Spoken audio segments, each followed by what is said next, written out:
Hey guys! Tonight we're marching into the icy wilderness of Roman Germania. It's the kind of place where your breath freezes mid-air, your socks stay wet for weeks, and you start to envy the warmth of a dead log. Imagine the forest floor crunching under your sandals, yes, sandals instead of boots.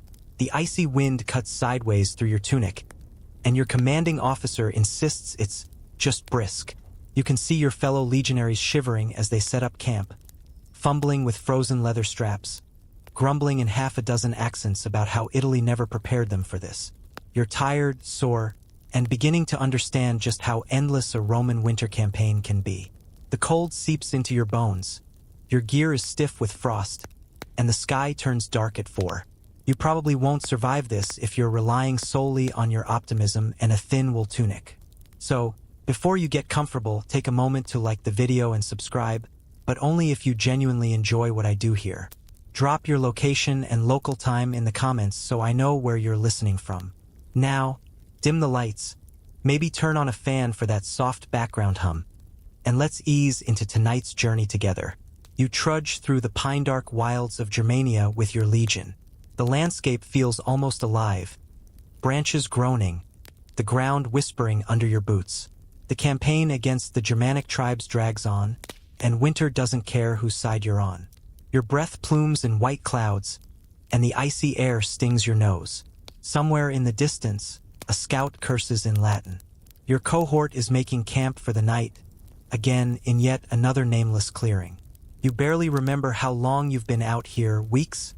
Months? Historians argue whether Roman soldiers stayed stationed on the frontier continuously or rotated back to warmer posts. Judging by the frostbite creeping up your toes, you're guessing the former. Your job isn't just fighting barbarians. It's surviving the cold. You're issued a cloak, a tent, and not much else.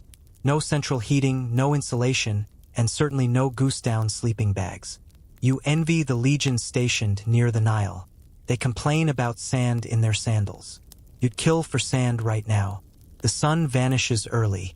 It doesn't so much set as collapse behind a wall of clouds. You're assigned the task of digging a fire pit, though the ground resists like iron. Eventually, a small blaze flickers into life. The heat is minimal, but it's hypnotic. You and your squad crouch around it, hands stretched toward the flames, faces cracked from the dry wind.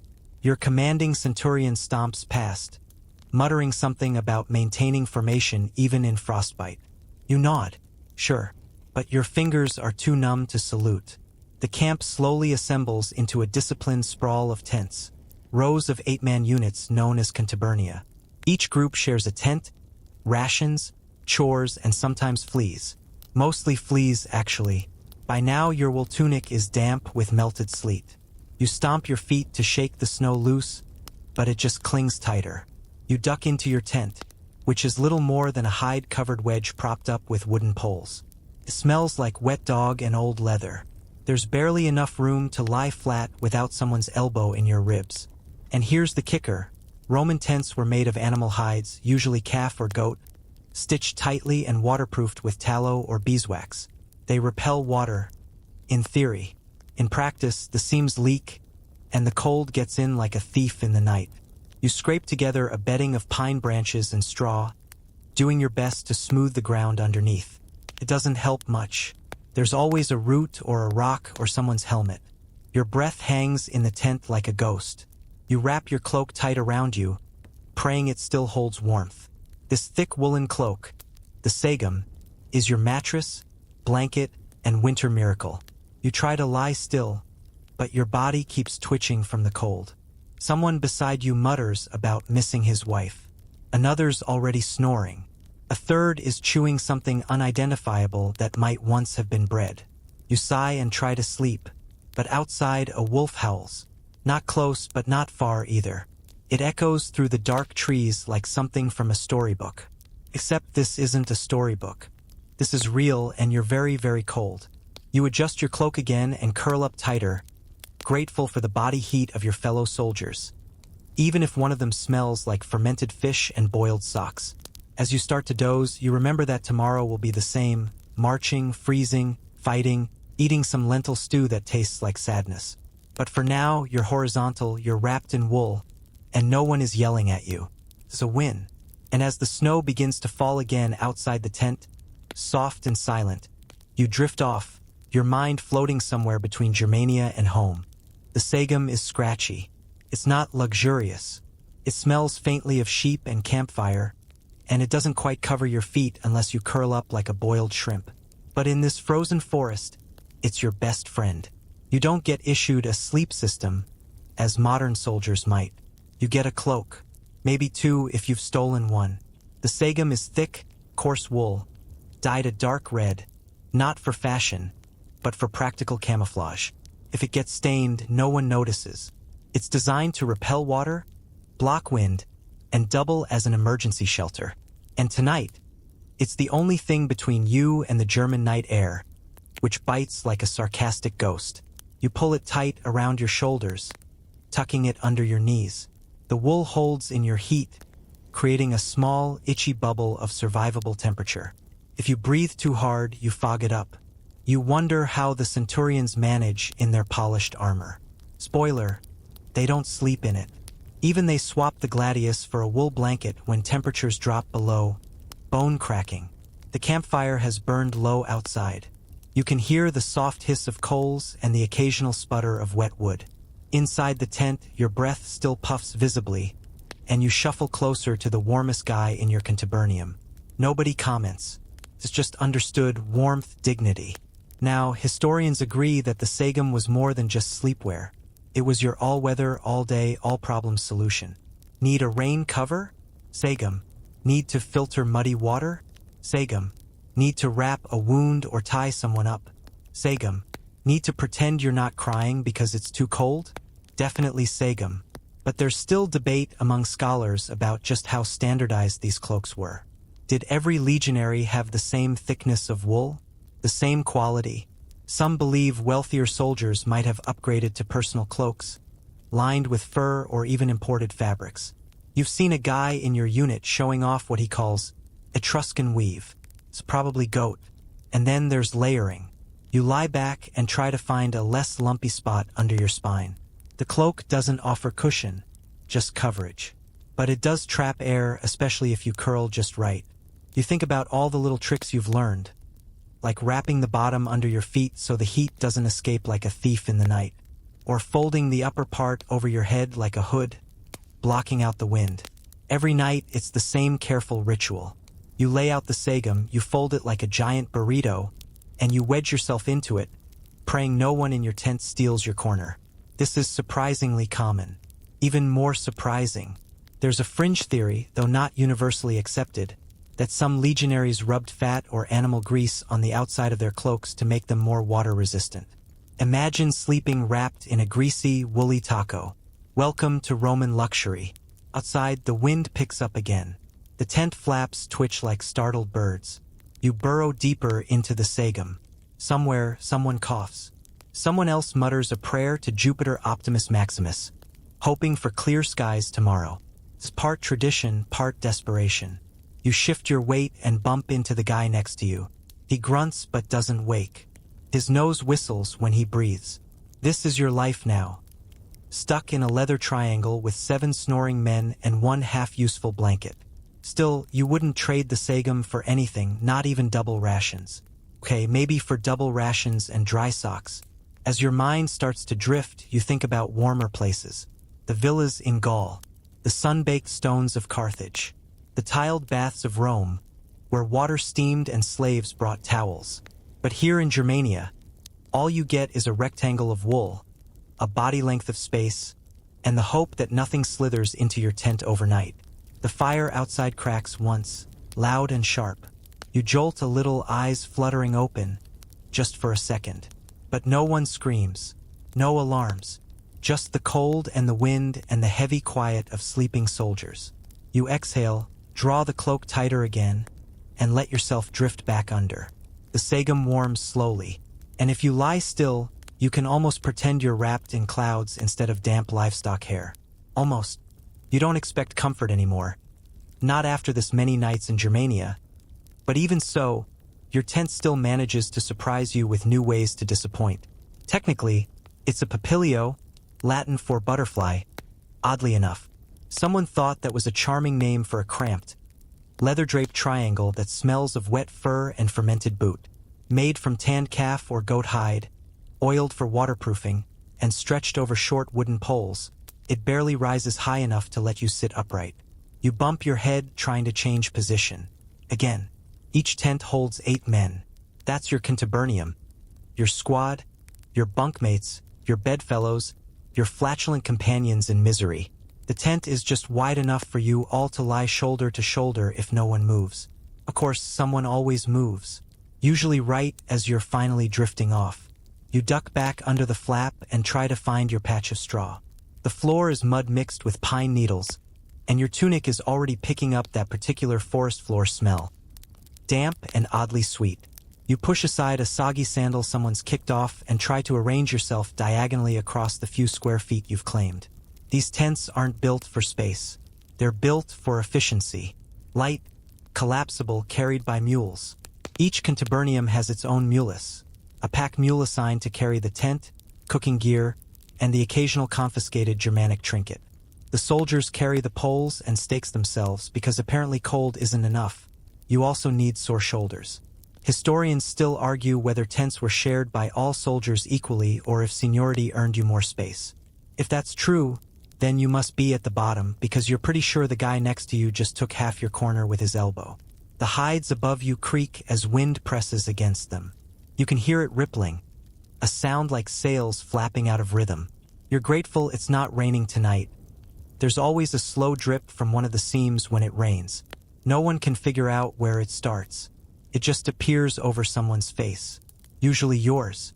The tent offers minimal insulation, but it traps some heat if everyone breathes hard enough. Your squad calls this Roman central heating. Just 8 sweaty bodies and a whole lot of exhaled steam. You try to find your cloak again, half-wrapped beneath you. Pulling it tighter, you notice someone's used the inner lining as a napkin. Or a handkerchief. You try not to dwell on which. There's a fringe theory, again debated among scholars, that tents were sometimes reinforced with layers of woven matting or even extra hides stolen from local livestock. Makeshift double walls, essentially. But out here in the depths of Germania, there's not enough surplus for that. What you've got is what you're stuck with. You scratch your leg and realize the hide is stiff with dried mud. Or maybe it's something else. Honestly, you stopped asking a while ago. Someone shifts beside you and mutters about their foot going numb. Another guy snores like an angry ox. And one of your tent mates whispers a soft prayer to Mars. Not for victory, just for warmer nights. Everyone's stopped aiming high. You think about the leather stitching above your head. It's all hand-sewn, probably by someone who never expected the final product to end up on a freezing riverbank full of half-asleep legionaries. You've watched the tent go up so many times now, you could probably do it blindfolded. Drive the stakes, lash the poles, stretch the hide, mutter about how crooked it looks, and then crawl inside before your fingers go numb. Even during marches, the tents are part of the rhythm. Break camp at dawn, fold it tight, load it onto the mule, move on. Set it back up in the afternoon, usually in a different part of the same miserable forest. There's a joke that all of Germania is one continuous grove with slight elevation changes. You've grown weirdly attached to your tent. It's awful, sure, but it's your awful. When it collapses during a storm, you feel personally betrayed. When it holds out against the wind, you feel oddly proud. Like it's a team effort between you and the moldy leather. Outside, the fire has gone to coals. The wind hisses like a gossip. You hear one of the watchmen mutter as he passes the perimeter. Inside, your squad rustles, groans, and dreams. You settle in deeper, trying to make your bones stop aching. You shift again. A little to the left. Your knee finds a pine cone. Perfect. The warmth builds slowly, not from the tent itself, but from being surrounded, packed in human insulation. It's a miserable miracle, but it works. And as your eyes begin to close, you wonder, do soldiers stationed in warmer provinces even have tents? Maybe they just sleep under the stars with grapes and pillows and people fanning them. You sigh. One day, you shift again, careful not to elbow the guy next to you, though he's snoring like he's got a hornet trapped in his throat. Space is tight, warmth is scarce, and sleep is fragile, especially when you're on the roster for night watch. Sleeping in shifts. It's the unwritten backbone of surviving a Roman campaign, especially in the teeth of a German winter. There's no such thing as 8 uninterrupted hours. You get a few slices of sleep, 2, maybe 3, punctuated by your turn standing guard, tending the fire, or giving a good long stare into the middle distance, asking yourself what you did in a past life to deserve frostbite. You're woken by a whisper, followed by a rough prod in the ribs. Your turn. No sympathy, no eye contact, just that universal grunt of shared misery. You groan quietly and fumble for your sandals. They're cold. Of course they are. You left them just outside the flap to avoid dragging mud inside, and now they're basically miniature ice bathtubs. Sliding your feet into them feels like punishment for a crime you don't remember committing. Pulling your sagum tighter around your shoulders, you duck out into the night. It's dark, really dark. Roman camps don't keep torches burning all night like in the movies. That just invites unwanted attention. You blink, waiting for your eyes to adjust. The stars are out, thank Jupiter, and the moon's casting a weak silver glow over the tree line. You shuffle over to the fire pit, now mostly glowing coals, and squat beside it. It's your turn to tend the fire. The goal is simple. Keep it alive, but not too alive. Too much light, and you draw the attention of things you don't want to meet.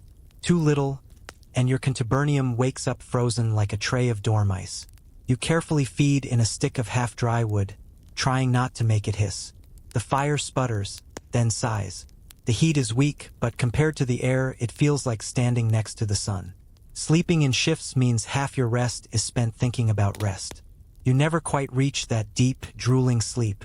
Your brain's always half listening, one ear tuned to the rhythm of the night. Crackling leaves, a wolf's distant howl, the snap of a twig that could mean anything. Historians agree that Roman soldiers were trained for this kind of fractured rest. Discipline over comfort. You could be asleep and ready for battle in under a minute. Or, in your case, sleepy and deeply unready, but you'd still show up. There's debate among scholars about how formal the rotation system was. Some believe each tent had a strict schedule, each man assigned a time slot tracked like a bad boarding pass. Others think it was more informal. Whoever was poked awake first did the job, and the rest of the shift was just a mix of habit and peer pressure. You check your breath in the air. Still cloudy. Still cold enough to make your teeth ache. Somewhere deeper in the camp, a mule snorts in its sleep. You envy that mule. It has a blanket, and it gets carried sometimes. You walk the short perimeter around your section of tents. Crunch, crunch, crunch, snow under sandals. The Romans hadn't really designed footwear for this climate. Thick-soled, open-toed, leather-strapped genius for sunny roads and summer patrols. Sure, but in Germany, it's like trying to fight a snowstorm in flip-flops. You peer into the shadows. Nothing stirs. The wind flutters the edge of a tent flap, then dies. Returning to your post by the fire, you kneel and stretch your hands out again. The warmth bites at your frozen fingers. Painful at first, then numb, then finally that soft, delicious tingling. It's addictive. You want to pull the whole tent over here just for this moment. You look down at the coals and think about home, about real beds and proper sleep. Not this half-nap nonsense shared with 7 other human space heaters. You imagine a mattress, maybe stuffed with feathers, maybe guarded by a lazy cat, and a window you can close. You imagine sleeping without boots next to your head. The fire crackles again. You glance at the stars and wonder how long you've been out here. You've lost count of days. Time's just a loop now. March, build camp, eat something regrettable, share body heat, repeat. Still, it's not all bad. One of your tent mates, Gaius, the guy who somehow always smells like onions, is a surprisingly good singer.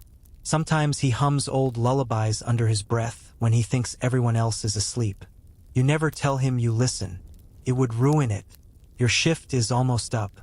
You hear soft rustling in the tent. Someone getting ready to trade places.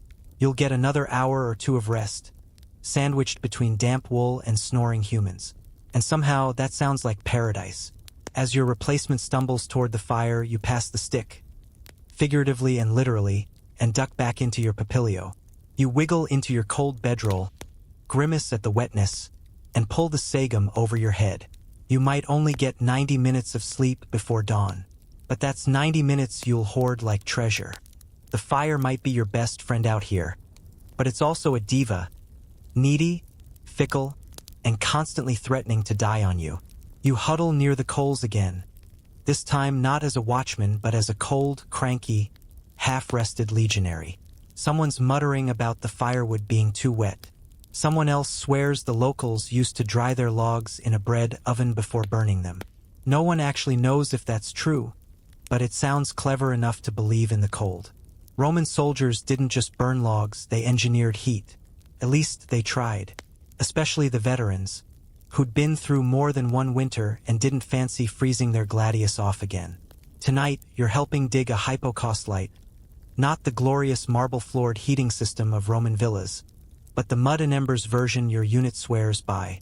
You scoop out a shallow trench just outside the tent, line it with stones, and fill it with glowing embers from the dying campfire. Then comes the fun part.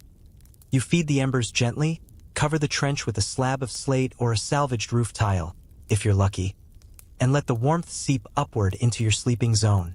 In theory, it's ingenious. In practice, it either works beautifully or results in a burned toe and a shouted lecture from the Optio. Still, you try it. The cold makes even bad ideas look like miracles. There's also the hot brick trick. Before bed, someone grabs a small, flat stone and sets it next to the fire. Once it's hot, don't touch it with bare hands hot, they wrap it in a scrap of cloth and drop it into the foot of the tent like a sleepy time grenade. You slide your freezing toes against it and feel an almost religious gratitude. That's when you remember. Tonight, someone actually borrowed your hot brick. There's a quiet war going on over things like that. Who gets the brick? Who gets to sleep closest to the fire? Who gets the slightly less damp side of the tent? You all pretend to share, but in reality, everyone's just a little bit selfish when it's below freezing. You don't blame them. You are them. One of your tent mates pulls out a hollowed-out clay jar with a bit of ember glowing faintly inside. He calls it his pocket furnace. The idea is simple. The ceramic traps heat, and he sets it next to his ribs at night like a sleepy lizard sunbathing. The trick is not to roll over and crack it. That's happened. It was smoky. No one slept. Historians still debate how common these little heat hacks were. We have records of soldiers improvising in all kinds of ways, but whether these fire pits and ember pots were standard or just acts of collective desperation is unclear. One account even mentions heated pebbles tucked into sandals before long night watches, which sounds charming until you remember pebbles don't stay hot very long, and sandals were glorified open-air cheese graters. You lean back near the coals and let the heat kiss your cheeks. You haven't felt your nose in an hour, so this is progress. The fire is small but proud, crackling like it's got something to prove. A few sparks drift up into the cold night air and disappear against the dark. There's a quiet, almost sacred rhythm to this part of camp life.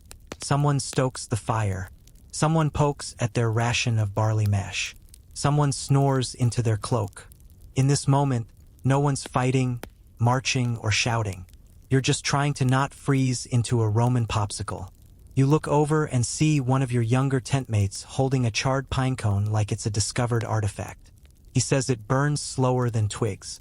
That may be true, or it may just smell nice enough to be worth pretending. There's a fringe theory among some reenactors, those modern folks who like to dress up and live like ancient soldiers for fun, that Romans used their shields as fire reflectors. You've never seen it done, but the idea of angling your scutum behind the flames to bounce heat back into the tent? Kinda genius. Kinda risky, too. Your shields got more dense than logic. Still, you're tempted. Anything to keep your toes attached through March. The coals pop softly. You add another stick carefully. The embers glow brighter, casting long, lazy shadows across the snow-dusted ground. Your fingers finally stop aching. And in this small glow, just for a moment, Germania doesn't feel like a punishment. It feels like survival. You roll your shoulders, stretch your back, and shuffle back toward the tent, careful not to slip on the icy patch near the entrance. It's claimed 3 sandals today. Inside, it's a tangled mess of limbs and wool, but it's your tangled mess. You slide back into place, press your freezing toes against someone's calf. He yelps, You pretend it wasn't you, and you sigh, grateful for what little heat the fire bought you. Just a little longer, you think. Just until sunrise. You wake up stiff and slightly confused, like your joints were replaced overnight with something less cooperative. Your arm is numb from being a pillow, your right sandal is missing, again, and someone's beard is dangerously close to your mouth. But it's not morning yet.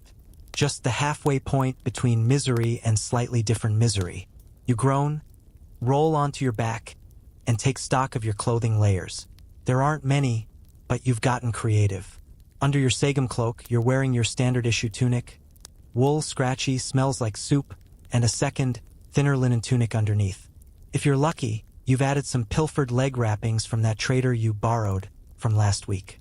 He was probably overcharging. You pull your knees up toward your chest to preserve heat. Layering is survival, and layering in the Roman army is like a strategic game of which rag touches your skin today? Roman soldiers didn't have thermal underwear, but they had ingenuity. You've seen men tear old tunics into makeshift scarves, pad their sandals with moss, and once fashion a chest wrap out of dried leaves and goat hair. Did it work? No. Did it itch? Absolutely. But he swore it helped, and that kind of belief is priceless in 30 below wind chill.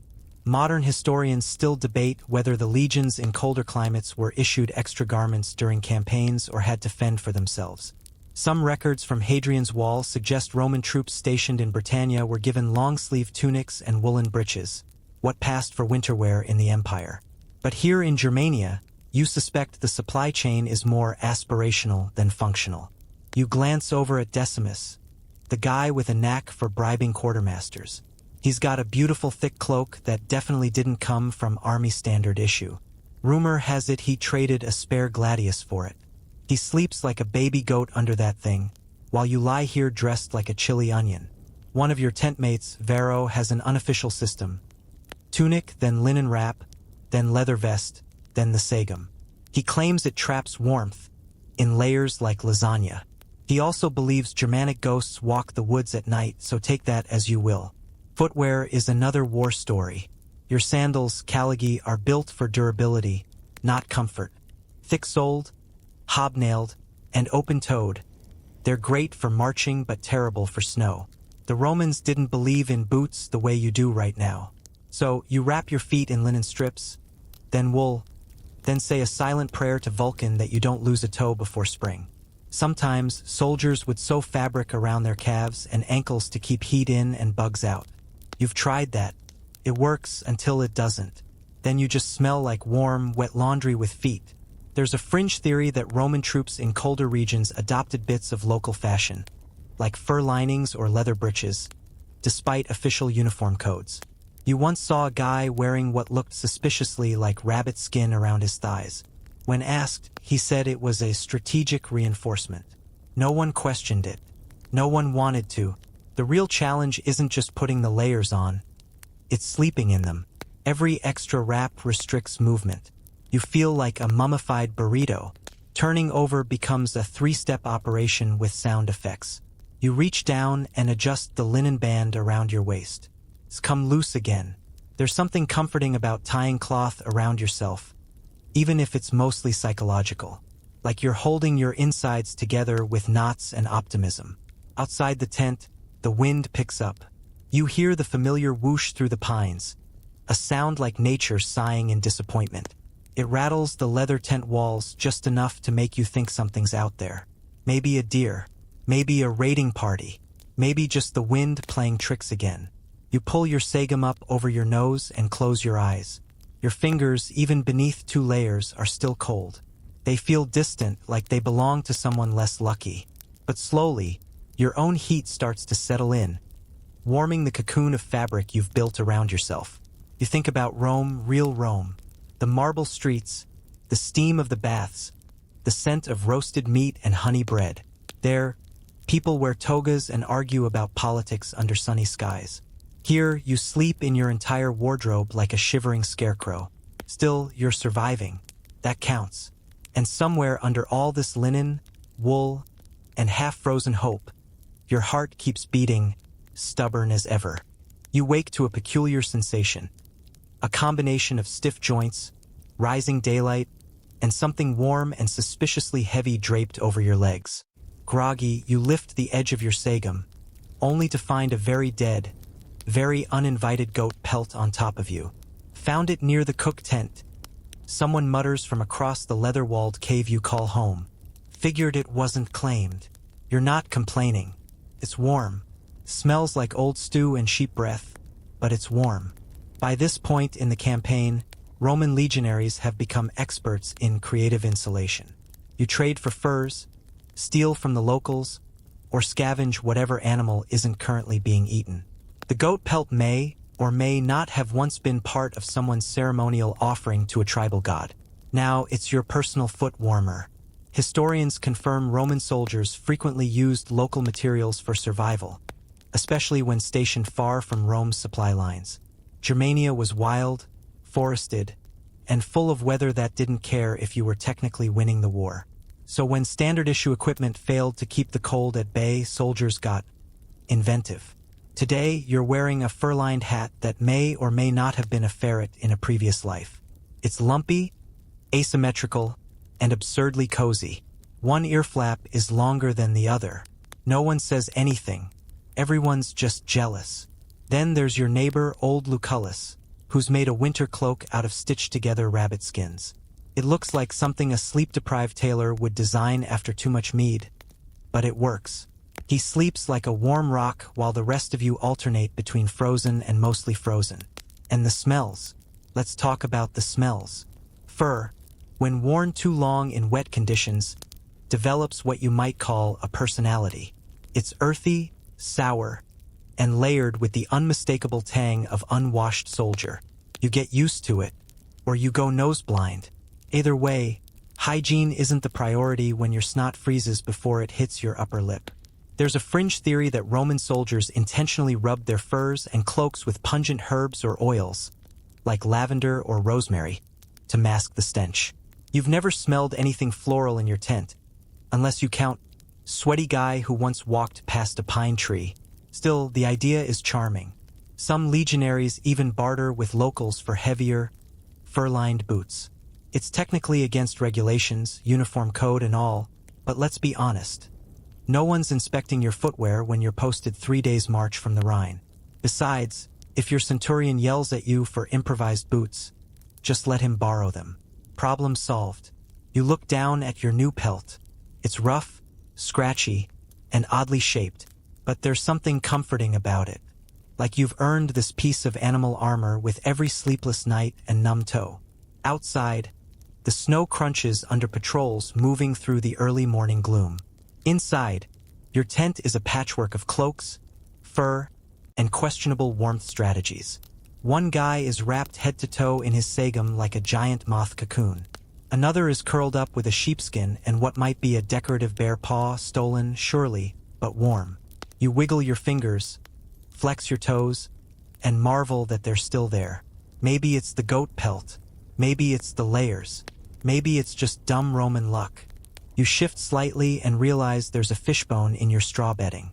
Somehow, this feels entirely appropriate. There's still some scholarly debate over how much freedom soldiers had to modify their gear.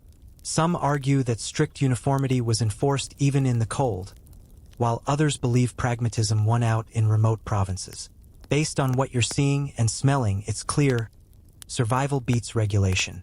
You stretch, adjust your cloak, and pull the fur tighter around your neck. It's not elegant, it's not glorious, but it's real, and warm, and yours. And in Germania, that's enough. Someone sneezes violently to your left. Once, then again, like a dying trumpet, and the entire tent wakes up with a ripple of groans, curses, and reluctant shifting. You blink in the dim light and realize that despite your best efforts, despite your goat pelt, your sagum, and your stolen rabbit fur slippers, it's still freezing. Welcome back to another glorious morning in the Roman army. You roll onto your back, and that's when it hits you, the wall of sound. 8 men snoring, sniffling, and sleep-talking in harmony. It's not just loud. It's an ecosystem. One guy clicks his tongue like he's arguing with someone in his dreams. Another breathes so hard it sounds like a forge bellows. Then there's that high-pitched whistle from Gaius, courtesy of a broken nose he got sparring in Gaul. You've begged him to sleep on his side. He says Jupiter made his nose like this for a reason. This is life in the contubernium. You share meals, duties, equipment, and, most intimately, sleep. The tent becomes your tiny universe, and everyone's bodily noises are background music. If someone isn't snoring, you worry they might actually be dead. There's no privacy. If you sleepwalk, someone notices. If you talk in your sleep, it's tomorrow's entertainment. Once, someone dreamed they were being attacked by wolves and punched the guy next to them. Now he's called Lupus and gets howled at during drills. It's affectionate, sort of. Historians agree Roman military discipline was strict. Marching formations, hygiene routines, shared tasks. But when it came to sleep, the contubernium had its own laws. Mostly unspoken, mostly broken. You learn quickly who hogs the blankets, who rolls over too often, and who steals the warm corner near the fire pit trench. There's an unofficial rotation for the prime sleeping spot, close to the side with the most straw, fur, and least wind leak. Of course, someone always forgets whose turn it is. Last night, you woke up to find someone's cold foot wedged in the back of your knee. You could have moved, but it was warm, so you compromised. There's one guy, Marius, who talks in his sleep with alarming clarity. Entire conversations about fish, wine, and once a long monologue about a missing pair of socks he blamed on Neptune. You're not sure if he's joking, possessed, or just lonely. Either way, it makes for bedtime theater. And then there's the smell. Oh, the smell. 8 adult men packed into a damp leather triangle, breathing each other's air, sweating under layers of wool and scavenged furs. Add the aroma of last night's lentil stew and the occasional foot salve someone got from a local herbalist, and you've got a scent that could knock over a mule. You tried hanging herbs once, a little lavender, maybe thyme. It helped for about 5 minutes. Then someone sneezed directly into the bouquet. There's a fringe theory, though most scholars roll their eyes, that Roman soldiers practiced coordinated snoring as a form of bonding. That's probably not true, but if it were, your squad would win gold. One guy even syncs his snores with the rhythm of his heartbeat. It's almost musical. Almost. Sometimes, though, in the stillness you appreciate it. The sound of breathing, the rhythm of sleep. It's proof you're not alone, that you've made it through another night, together. Even if one of those nights involved your buddy sleep-punching your shoulder and someone else mistaking your sagum for a latrine curtain. He apologized. Profusely. You forgave him. Eventually. You learn to sleep through it. You have to. The human brain is wonderfully adaptable when it's exhausted. The sounds become part of the lullaby. You even find yourself listening for them, like a demented roll call of survival. Cato snorts? Check. Gaius whistles? Check. Lucullus mumbles about apples? All's well. You smile a little, buried under your cloak and goat pelt. The comforting weight of community pressing in on all sides. The warmth, the noise, the shared discomfort. It's weirdly cozy. You exhale slowly. Someone shifts, and the tent groans as it settles. Outside, the wind howls softly through the trees. But inside, the snoring resumes. Familiar. Ridiculous. Human. You close your eyes and let yourself drift back into the fog. You've never thought so much about pillows in your life. In fact, before this campaign, you didn't even appreciate how not having one could ruin you. But now, as your neck makes a soft grinding noise every time you turn your head, you fantasize daily about the humble, overlooked luxury of a lump of cloth under your skull. Of course, the Roman army does not issue pillows.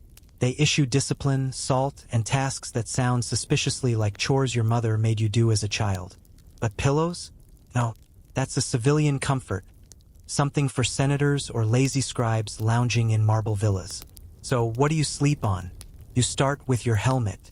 It's round, solid, and absolutely terrible. The crest digs into your temple. The chin strap slaps you every time you shift. One guy in your contubernium once used his helmet as a pillow and woke up with a mild concussion and 3 dented dreams. Never again. Next option, your sack of belongings. This includes spare tunic bits, wax tablets, a spoon, a coin pouch, and if you're lucky, a ragged scroll from home. You bundle all this into a lumpy, uneven wad that serves as a headrest if you don't mind waking up with imprint face. You've done worse. Then there's straw. Straw, the classic fallback of ancient discomfort. You gather what you can from the camp mule's leftovers or scavenge the edge of a frozen field. But it shifts, crinkles, and eventually pokes through every layer. You wake up with straw in your ears, your tunic, and once, somehow, your boot. Historians confirm that Roman soldiers often stuffed sacks with straw or leaves for support, cheap, local, and biodegradable. There's even mention of soft leather headrests in officer quarters, but you're a legionary. You'd be lucky to find a rock that's only mildly sharp. There's a guy in your squad, Florus, who insists on using his sandals. He ties them together with leather thongs and props his head on the soles. Says the hobnails massage the back of his neck. No one questions him anymore. Not after that incident with the boiled onion bath. And then there's your arm. Old reliable. You fold it, tuck it under your head, and immediately regret all your life choices. 10 minutes later, it's numb. 20 minutes later, it's tingling like angry bees. But it's yours, and it doesn't poke you or smell like livestock. Most of the time. You sometimes see higher-ranking officers walking around with bolsters. Long cylindrical pillows wrapped in dyed fabric. They usually look smug and warm. You've fantasized about stealing one, but the punishment wouldn't be worth it. Probably. There's even a fringe theory that some legionaries tucked extra cloaks under their heads to simulate a pillow. You tried that once. It worked until someone decided the pillow looked warmer than their own blanket and stole it while you slept. Woke up to a cold draft and a smug lucullus. You sigh and shift again, neck popping as it adjusts to the nothingness below it. The truth is, you've learned to live without softness. There's something ruggedly noble about it. Spartan even. Still a pillow. A real one. Stuffed with goose feathers. Covered in linen. Smelling faintly of lavender instead of someone else's feet. You close your eyes and imagine it. You, sinking into soft luxury, in a room without snoring, next to a window that opens onto an olive grove, with no bugs, no armor, and no guy named Cato breathing heavily into your ear. One day you promise yourself, one day after this campaign, after the Rhine, after everything, you'll buy a pillow and sleep like an emperor. There are nights so cold in Germania you think about breaking military law. Not the exciting kind, no daring escapes, no stolen weapons, no conspiracies.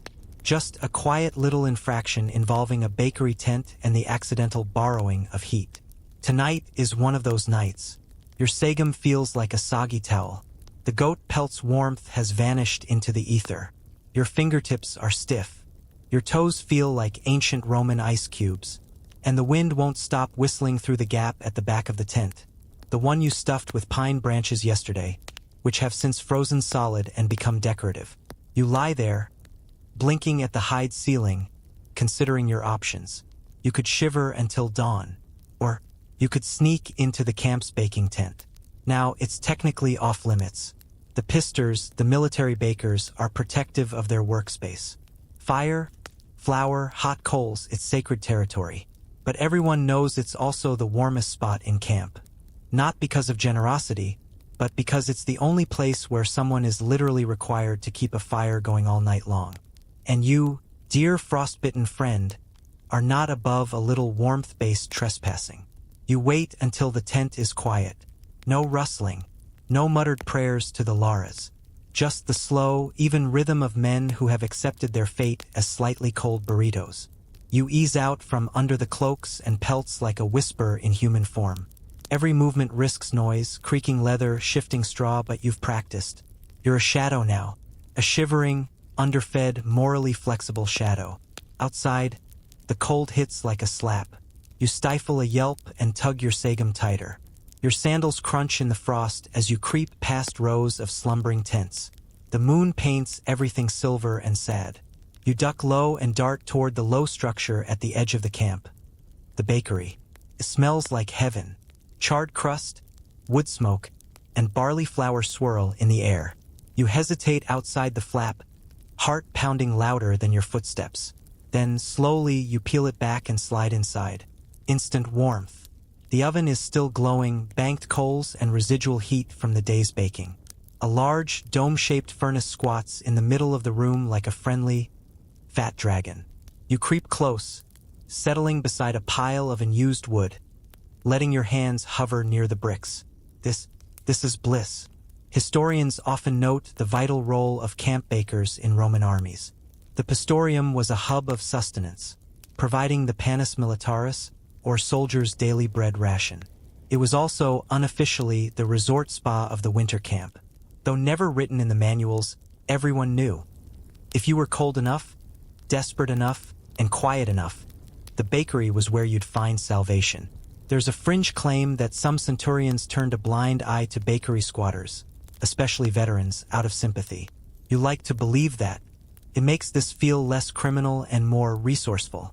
You curl up next to a flour sack and close your eyes, breathing in that warm, dusty scent of half-burned wheat. The crackle of settling bricks is the gentlest lullaby.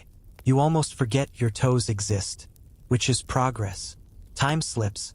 You doze off, one arm tucked under your head, your back to the brick oven. Just a short nap, just until you can feel your nose again. You're not alone. Somewhere behind a stack of kneading troughs, another soldier snores softly. You smile. Of course, you're not the only one who thought of this. It's a silent brotherhood, the nighttime warmth seekers. No oaths, no badges. Just stolen heat and mutual understanding. You dream of bread. Hot, soft, fresh from the oven bread. Butter, cheese, pillow made of loaves. You murmur something unintelligible and shift deeper into the flour sacks. Eventually, a baker arrives. He doesn't say anything. He just sighs, steps around your foot, and begins prepping dough like this is completely normal. Maybe it is. Maybe you've become part of the furniture. Just another lump near the oven, giving off faint snoring noises and smelling vaguely of boiled cabbage. You'll leave before the officers wake.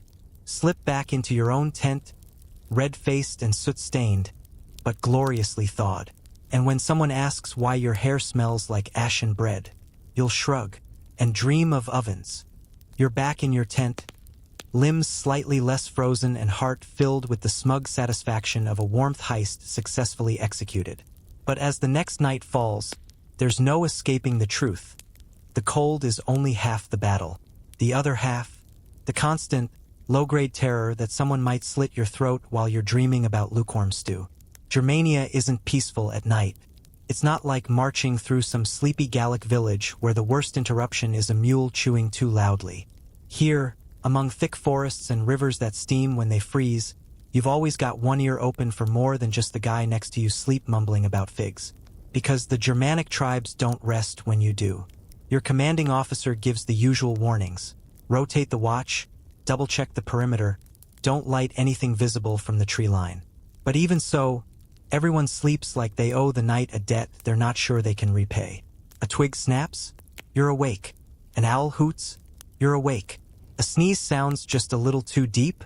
Suddenly you're holding your gladius like it's a bedtime plushie. You roll onto your side and press your ear to the earth. It's a habit now. You've convinced yourself you can feel movement, rumblings of distant footsteps, the echo of something not quite right. Realistically, it's probably just your own pulse and some beetles having an after-dinner jog. But out here, paranoia is its own form of armor. Historians note the Romans were methodical in night security. Patrol rotations, layered camp defenses, and strict silence after lights out. But when you're in the last row of tents near the outer stake walls, and there's a wind that whistles just like a war horn, well, scholarly structure only helps so much. Your contubernium is used to it. Everyone sleeps with their weapons at arm's length. No one takes off their belt entirely. And nobody jokes when someone says, "Did you hear that?" The answer is always, yes. Yes, you did. Even if it was just the wind, or a fox, or a hungry tree spirit, according to Lucullus. And still, the raids happen. Sometimes they're loud. Quick flashes of shouting, metal on metal, the short scream of someone unlucky. Other times, it's quieter. A shadow slips into the camp, rifles through a bag, maybe cuts a mule's tether. In the morning, you count heads and hope nothing's missing, human or otherwise. There's a fringe theory that Roman scouts deliberately planted rumors of night raids to keep discipline tight. make soldiers too scared to slack off. If it's true, then well played. Because nothing motivates good posture like the fear of being woken by a spear. You once spent a night huddled next to the fire trench, unable to sleep, just staring at the tent flap. The moon kept shifting behind clouds. The wind changed direction 6 times. And every creak, every distant howl, sounded like it knew your name. Eventually, your nerves fray. Someone in your squad starts sleeping with one eye cracked open. He swears it helps. Another insists on leaving his helmet half on, which makes him look like a sleepy turtle. You start rehearsing scenarios in your head. If someone cuts the flap, do you roll left? Right? What's faster, drawing your sword or kicking someone in the kneecap? But the strange thing is, you adjust. The fear never fully leaves, but it dulls, reshaped by routine. The night watch rotates. The embers are banked. The stakes are checked. You know who sleep kicks and who always wakes when it's their turn. It becomes muscle memory, like marching, like sword drills, like ducking when Lucullus sneezes. And sometimes, just sometimes, you manage to fall asleep without gripping your gladius like a comfort object. Not often, but it happens. Tonight, you curl into your sagum, press your back to Gaius. He's unusually warm, thank the gods, and let your hand rest lightly on the hilt of your blade.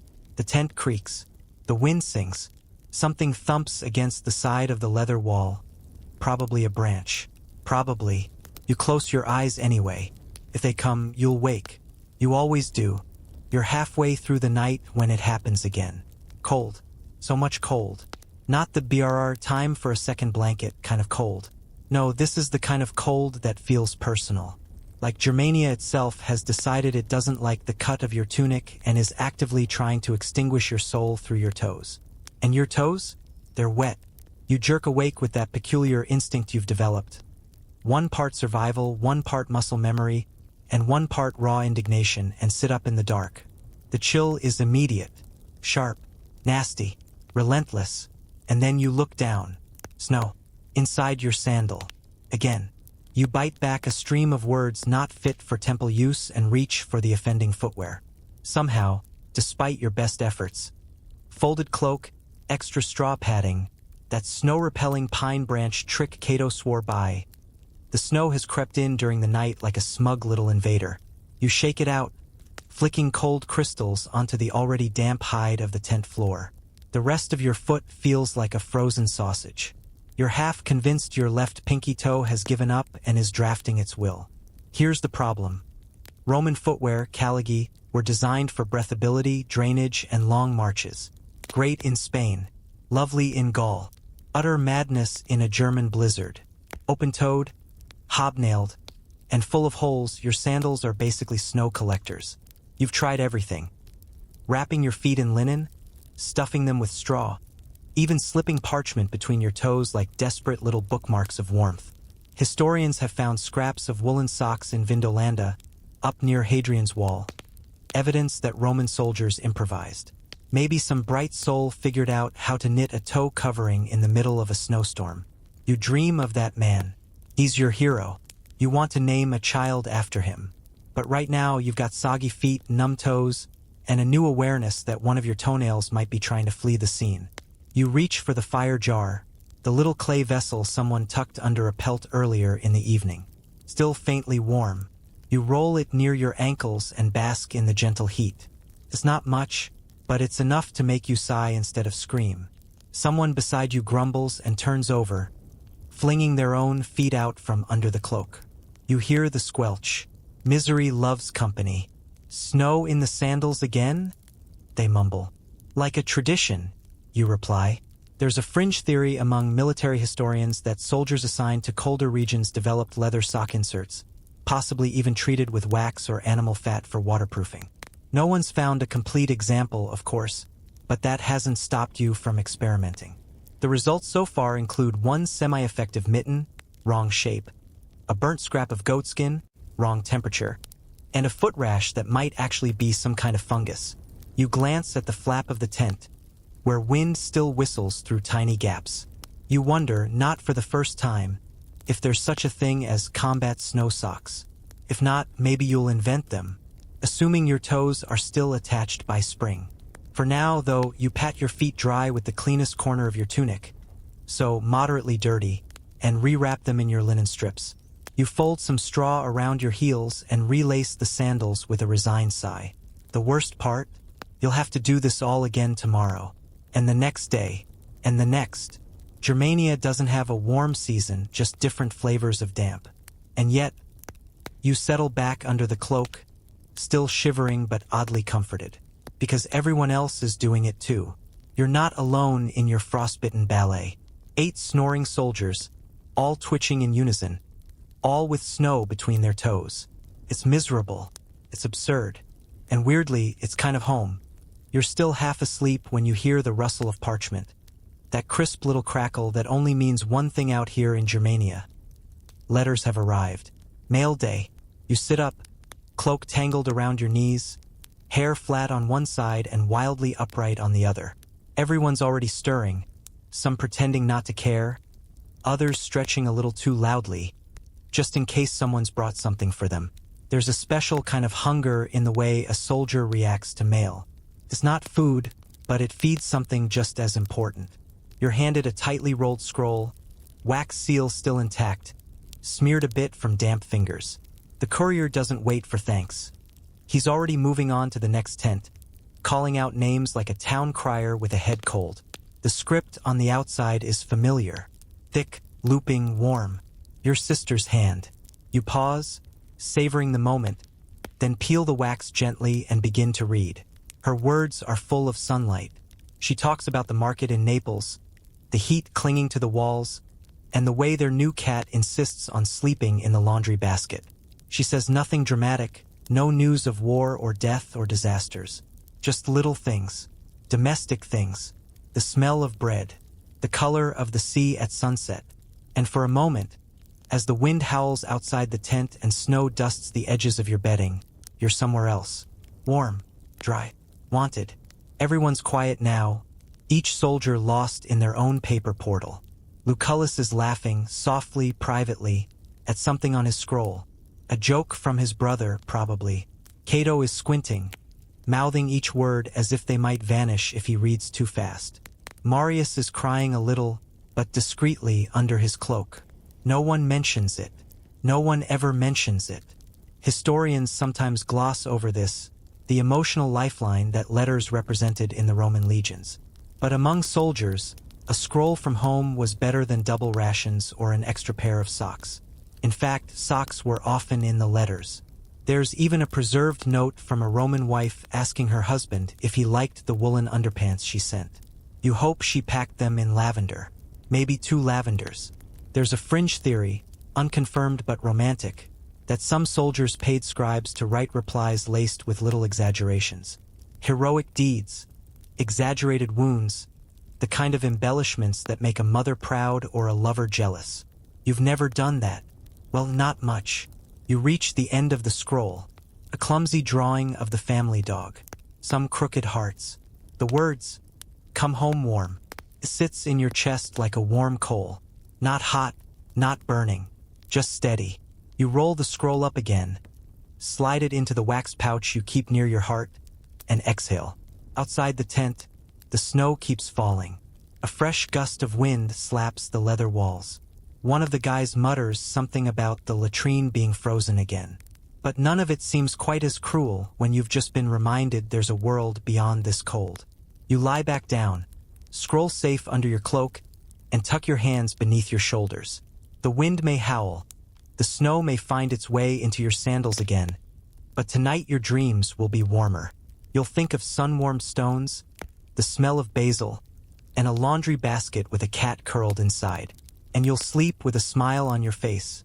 Just a small one, but real. Because even in the frozen woods of Germania, someone's waiting. The nights blur together in Germania. It's hard to tell where one ends and another begins. Time out here doesn't feel like it does in Rome, with its sundials and civic bustle. Here, it moves in rhythms of firelight, foot rot, and the endless dance of snow melting just enough to soak your socks before freezing again. Tonight you lie awake, not from cold, not from fear, but from boredom. and that out here is its own danger. You've memorized the number of stitches in the edge of your sagum. You know exactly how many knots are in the leather of the tent flap. And now you're counting stars, what few you can see through gaps in the tent seams. They shimmer faintly, pale and cold. The kind of stars that feel very far away, like they've abandoned the world for somewhere warmer. Beside you, someone shifts. You hear a snore, a sigh, the quiet clack of teeth chattering in sleep. The fire has long since died down to coals, the faintest red pulse barely visible from your corner. You consider getting up to tend it, but the thought of exposing your ankles to the air makes you reconsider. So you lie still, watching the stars. You've started giving them names. Not the proper Roman ones, those are for astrologers and navigators. Yours are more practical. That cluster near the flap, the 3 toes, that pair near the hole in the hide, Gaius Fart Shield. You're not proud, you're just awake. Historians often mention that soldiers passed the time on long watches by carving, whittling, or composing songs. Some sang under their breath to keep warm, low hums, nothing fancy. You've tried that. It usually devolves into muttering fragments of tavern songs until you forget the words and replace them with complaints about the weather. Tonight, you hum anyway. It's a tune from home, one you don't even remember learning. Your sister used to sing it while sweeping the courtyard, her voice trailing into the sky. You hum quietly, just enough to keep your lips moving. No one wakes. The sound blends with the wind. You wish you had something to write with. Not for poetry, though let's be honest, you've tried, but for counting the nights. There's a kind of dignity in knowing how long you've been out here. As it is, all you have are notches on a stick and vague memories of how many snowfalls you've seen. A log cracks outside. Not loud, just enough to make you flinch. You wait. Nothing follows. Still, you run your thumb over the hilt of your gladius, comforting in its familiarity. Cold metal, worn leather, just in case. There's a debate among scholars about whether Roman sentries truly kept their full armor on during cold watches or just stayed bundled in cloaks. You can tell you this. No one's standing out there in a breastplate when frostbite is chewing at their earlobes. The soldiers on night watch wear every layer they own, with their helmets tipped back and their teeth clenched like prayer beads. You listen. One of the sentries is pacing. Slow steps, deliberate, soft crunch of snow under hobnailed boots. You don't know his name, but the rhythm of his walk has become oddly familiar. Steady, reassuring. You stretch your legs carefully, trying not to wake anyone. Your foot touches the warm brick someone slid into the bedding earlier. It's faint now, just a ghost of warmth, but you curl your toes against it and smile. Sleep won't come easy tonight, not with this strange, twitchy energy in your chest. Maybe it's the starlight. Maybe it's too many roasted chickpeas at dinner. Maybe it's the slow, dragging weight of winter that's settled into your bones. So you wait. You think about spring, about fields thawing, about mud replacing snow, about nights when you won't have to tuck your cloak over your nose just to keep it from freezing. You think about the Rhine still locked in ice. They say when it cracks, it sounds like thunder. You've never heard it, but you want to. And then slowly, finally, you feel your body start to give in. Your limbs grow heavy. Your thoughts stretch out like lazy cats. The cold hasn't left, but it's dulled. Familiar, manageable. The stars blur. The wind softens. Your breath evens out, and sleep at last returns. You wake to birdsong. Not loud, not joyful. More like a half-hearted chirp. Like the bird itself isn't sure if spring is actually coming or if this is just another prank from the weather gods. But it's there, unmistakable.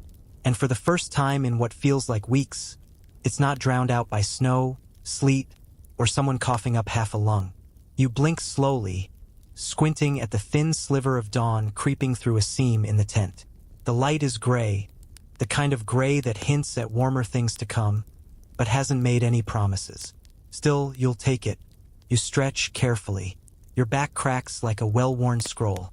Your neck, which has been doing its best impression of a gnarled olive branch all winter, finally gives in with a soft pop. Somehow, despite it all, you feel alive. Not comfortable, of course. Let's not get ahead of ourselves. Your tunic is still damp at the hem, Your left foot is mysteriously itchy, and someone's been using your cloak as a shared napkin again. But your fingers move. Your nose isn't frozen, and you can smell something that might be porridge or possibly singed millet coming from the nearby cook tent. You made it through the night. Everyone's stirring now. Gaius lets out a groan that could signal either waking or death. Marius flails briefly before remembering where his arms are. Even Cato, who usually needs to be shouted into consciousness, opens one eye and makes a noise of acknowledgement. You all exchange that glance. The one that says, "Still here?" "Yep." "You?" "Barely. Good enough." The fire's long since gone out, leaving only a few ash-covered stones and a whiff of smoke in the air. But no one's rushing to relight it yet. For a few moments, you just lie there together in the quiet, tangled in cloaks, furs, and sleep breath. There's a strange intimacy to surviving something grim with other people. You might not like them, not really, not in the let's vacation together kind of way, but you trust them. They've seen you drool in your sleep. You've heard their nightmares. You all know who stole that extra chunk of bread 3 nights ago and silently agreed never to speak of it.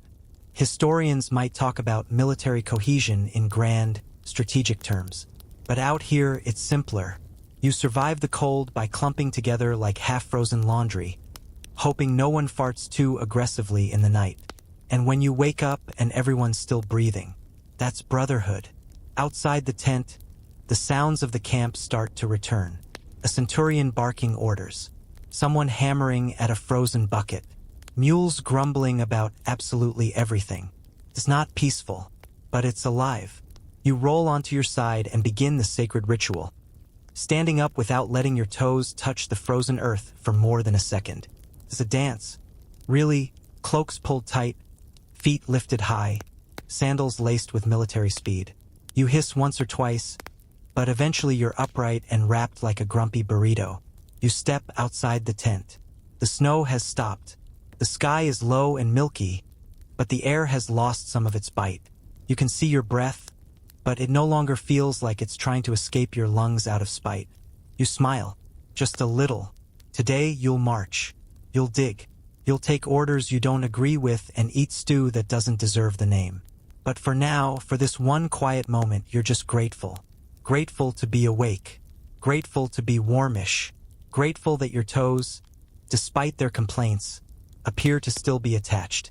You survived the night, and out here that's enough. And now, as you settle beneath your own blankets, far from Germania's frostbitten woods and goatskin tents, let the sounds of this ancient world begin to fade. Feel the weight of that sagum cloak melt into your own covers. Its course will replaced by something soft, something familiar. The whispers of wind across the Roman tent walls slip into the hush of your bedroom fan. That soft crunch of snow beneath sandals becomes the murmur of your breath, steady and slow. You are no longer lying in the cold. You are no longer pressed shoulder to shoulder with snoring comrades or watching the shadows of tree limbs dance across the leather ceiling. You're here. You're safe. And the night has nothing left to ask of you. Let your thoughts drift like smoke from a quiet campfire. Gentle, curling, rising slowly into the stillness. You've marched far enough for one day. No watch tonight. No armor. No gladius by your side. Only peace, and a growing sense of warmth returning to the very edges of your fingers, your toes, your dreams. Let the stars fade, the tent dissolve, the chill retreat. Let the centuries fall away like snow shaken from a cloak. You are home now, wrapped in silence, wrapped in rest. Tomorrow will come when it's ready. But for now, sleep.